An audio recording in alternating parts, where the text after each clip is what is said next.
Hi everybody, this is Liz with 143 Handmade. Welcome. This is a counted cross-stitch project that I have been working on for a few years now. How I work on these type of projects is I get them out, I work on them for a while, and then I put it back in the container, in my little binder thing, and let it rest for a while, and then I get it back out because it's very fine work. This is not at all like master level, work here at all. This is just a kit, I'm following along. This is not my original artwork or anything like that. But it does take a certain level of concentration. I have to be in the right mindset for it. And then also, see my kitty there? Miss Lady Lovely Lashes.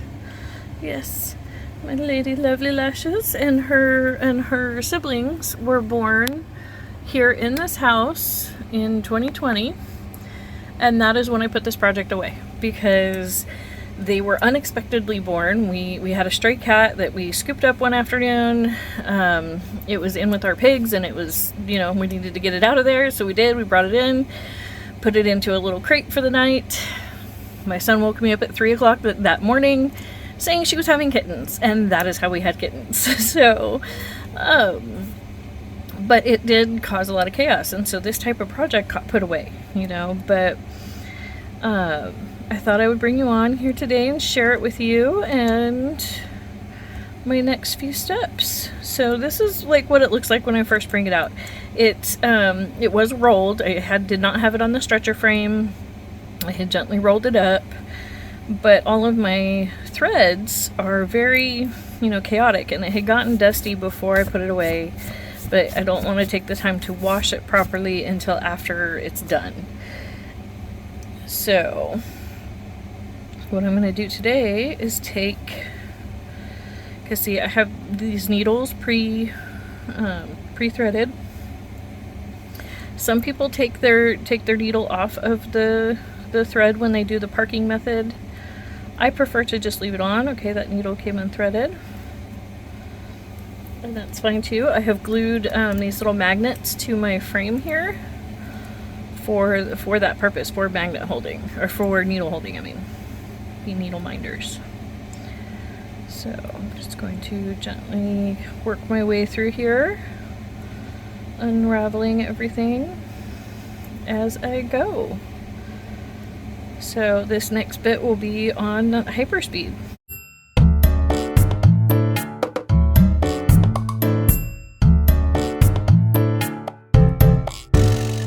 So now you can see I have it all, spread out. It's all entangled. And so now what I'm going to do is, because it was in storage, is I'm going to go back through and I'm going to inspect each piece of thread, because I know that my cats had in fact chewed on a little bit of this project, and that was part of why I put it away. Yeah, see, I don't know if you guys can see it, but I can see a little bit of damage to that thread. So I don't want to use that section of thread, so I'm going to pull my thread up. Actually, there's not much left, so instead of pulling the needle up to salvage what's left, I'm just going to knot this off. And I am using the parking method. If you don't know what that is, stay tuned. I will be talking about that in just a moment. Also, I wanted to explain my parking method. So this is the current row that I'm working on. This is the in-between row, and then this is my starter row. Okay, so when I need to start a new thread, I put a knot in the end, and I drop it down through here, and the strand comes across the back, and then I come up to wherever it is that I'm working. Okay, and you just work your stitch, and then when you're done with that particular area, what I like to do is I like to move over into the second row, and wherever my closest working spot for that thread is, that's where I come up, and then my needle just goes to the side. So I'm not sure why I didn't do that with this black one, because this black one actually looks finished. So I'm not really sure about that. I might have just got distracted in the middle. But if I'm done with it, then what I will do is I will bring it back to the back after I finish my last stitch, bring it back over here to this third row, come up, tie a knot, and snip off the extra. So that way, what happens is as you're stitching, okay, then I'm going to move over to this row and I'm going to start stitching down here. Well, as I come to these knots, I'm going to snip those off, okay, but that's okay because these knots are for this row over here, so all of this is over the top of those knots, okay, you know, on the back. It catches them. Let me go ahead and flip this to the back. You can see how I've got these horizontal threads that come across, but as you're doing your stitching, you're stitching across the top of those, you know. And yes, my back is messy. Yes, I have knots that I did not catch, and now they're just there forever. I don't care. I used to very much worry about that. I do not care anymore. I'm going to mount this piece myself and frame it and all of that, so I can smooth that stuff out. It's gonna look great in the end. I don't worry about the back. So I hope that that makes sense. I will try and get some more footage of me actually doing the couching method. So, but there we go. So that thread is just going to be, I just knotted it somewhat close to the work, but at the same time you do want it loose enough that you can fairly readily get under the knot, because those knots will be cut off. You obviously don't want those on your finished piece. Okay, so that's a nice bit of black that still looks good. Yeah, that piece still looks good. Yeah, so I was pretty sure it was just the one because I had kind of looked at it as I was detangling them and I had only noticed the one spot. Now this one, it looks tattered, it looks crazy, but that's just this iridescent filament that's added. It just looks that way. It gets very stringy. I love the effect, but I honestly don't know if I'll be working with it again. This is the first project I've ever done with it, and it may be the last, to be perfectly honest. Okay, I have this one here that has no knot or no needle on it, but it is part of a stitch. You can see how I already have the first half of the cross stitch, so even though this is somewhat short, I am going to go ahead and leave this anchored. It looks fine, clean and all that. Okay, so now what I'm doing is I'm picking up all of my needles, and I'm not worried about getting them in exactly any particular order because they will be moving. Okay, my stand is struggling a little bit because my kitty's under there, but so let's see, this one did not have a needle on it and that one did not have a needle on it. These others with needles, I'm just taking the needle and putting it over on the edge. Okay, you guys can't actually see that, but there's a magnet over there. So let me see if I can shuffle things so you guys can see better.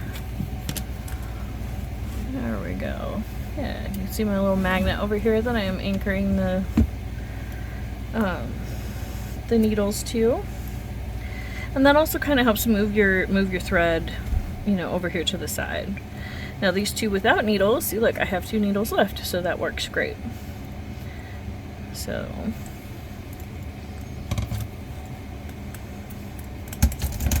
first step, trim it even, because it's just easier to thread a needle with all of the threads being the same length. Now if it's too short to make it all the way over there to my magnet, I will go ahead and just stick it in like that. I have not done a lot of this work with this set of kittens, so this will be interesting to see how, I mean, she's 4 years old now, so we'll see how this goes. Okay, and that one's long enough. So, or I will sometimes go ahead and I have another set of magnets, and I will go ahead, if I have a lot of short pieces, and I will just hold one of the magnets underneath there, put a magnet on top to hold it there, and then I have a movable needle minder. So if that, you know, bothers you. Or since I have the grid, these are just regular This is just yellow sewing thread, and it was to help mark the gridding. I like it and don't like it. I think that this is only the second or third time I've used the gridded method. Before I do it again, I will be purchasing some of the stuff that's the thread that's intended to be used that way, because it's coated and it slips out easier. Because this one I'm gonna have to go back in with the little teeny tiny scissors, and I'm gonna have to cut it free, and because I got in between the threads on some of it, and I don't want to mess with that again. So I'm being much more careful as I work, you know, further on it. But the gridding system works excellent. I love this system. I'm not going back to doing it from the center out again. I'm definitely not. I'm definitely using the grid system from now on. So what that is where you literally create a grid, and you can do it in this stair-step pattern like I have it. Whatever pattern works for you. I chose 10 squares, a 10 square block, you know, for each of my little mini squares. But if 20 works for you, whatever, it really just depends on what your eye looks at, how much can you grab visually off of your chart and remember long enough to get it over here. That's a big part of it. So I'll be right back. I'm gonna get my chart. Okay, so I have one of these. It's a little dusty, you know. I do have lots of pets, but I do wash everything before I gift it or anything like that. So my system here got tangled up a little bit. So these are the little cards that came with the kit. Okay, and you can see they have all the numbers on them and the colors. And so what I've done is for my needles that I'm not actively using but still have a good amount of thread on them, I'm just putting them into the chart wherever. And then this one is for my blends, because this particular chart you use a lot of, you know, a single thread of this, a single thread of that, and you put them together and it creates a third color, right? And so just as I need them, I'm writing it in and couching my needle there, or parking my needle there. Here's the iridescent filament. This is how they sent it. Again, I love the look, don't love working with it. And so what I did here is I went through, and I had actually already used this project card for another project. And so I just glued a piece of paper, you know, right down the length of it, and wrote on it what my new thingies were.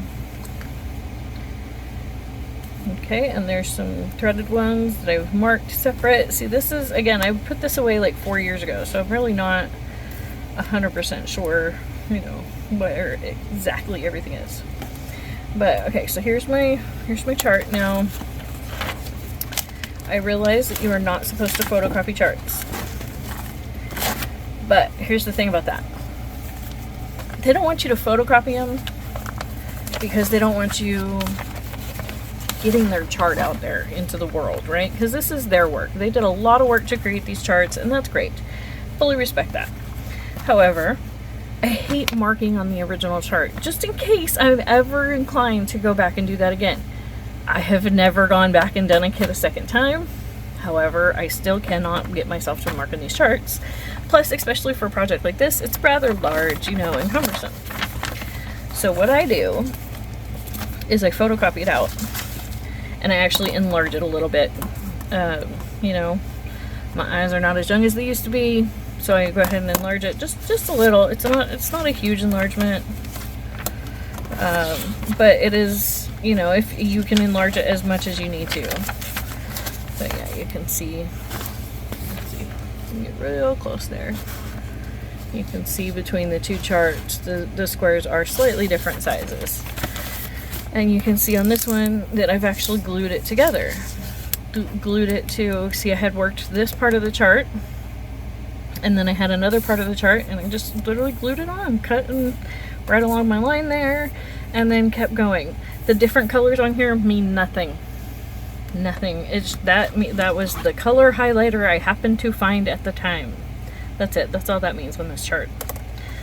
So this is how I work, okay? As I prepare my chart, the only thing I need from the original chart is this. I need the section I am working, and then you also need your, you know, your key that tells you all that stuff, right?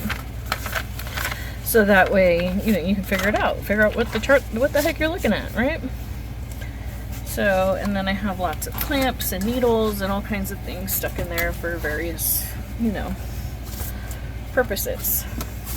And one of those is, I take my, okay, it's not, my chart or my stand here doesn't want to hold it flat. It wants to hold it upright like it normally does. But I have these little clips here, and that is how I clip on my chart. And that also gives me, you know, other needle minder places, you know, and I can have it there, or sometimes, because like I have all my working thread that way. So what I would more likely do is come over here and see how it kind of tucks into those, which helps hold it up. And then I stick my little clampies on there. And then that one, just the page that tells me all the different colors just goes back in there with the different colors, right? So now what I will do to restart my project here, I know it's a lot of talking. I don't even know how long I've been talking, you know, like almost 20 minutes now, right? Is that right? Yep, almost 20 minutes. I haven't done anything in a lot of ways. But at the same time I have, because see, now my project is actually ready to work. And so I highly encourage you, if you have something that's tucked away, you just don't feel like dealing with it because it's been put away for so long, I highly encourage you to go ahead and pull it back out and get it set up, and then reevaluate your feelings after you have it out in your hand again. Okay? And first of all, let go of the guilt of letting it sit. Just let it go. Completely eliminate that from the equation. That's not the project's fault. You know, don't let that decide whether or not you're going to take it on again or not. Let that go. Let that feeling out. Talk it out. Whatever. Just release it some manner. Don't use it as a deciding factor. Is it a gift? Does it still matter to that person? Is it something they even knew was coming? You know, like whatever your factors are, really evaluate them after you have pulled the project out and handled it again. Now, for me, I need to get it all the way to the place of I could pick this up and work on it again, like this is now. I could take this over to my bed and get all sat down and get comfy and totally work on this right now. And I will. I am going to finish this. This is a gift. So, but yeah, really reevaluate it, and I will be giving updates on this as I work on it. I'm going to try and get it set up to where I can record over my shoulder while I'm actually working on it, and just do those in the fast time, because nobody wants to sit there, you know, in real time and watch somebody cross stitch, because it takes a long time, or at least not somebody at my speed. So, thank you so much. I hope that was helpful to you guys, interesting in some way. I hope that inspires you to get out an old project and get going on it again, you know, because it may look a mess when you first pull it out, but it is totally doable, you know. And or you need to figure out that that project is not fixable. It did get messed up in storage. It is not doable now, and you need to just let it go. And then it's not taking up space in your closet, and it's not taking up space in your heart, head, however you carry that stuff. So I will see you again soon.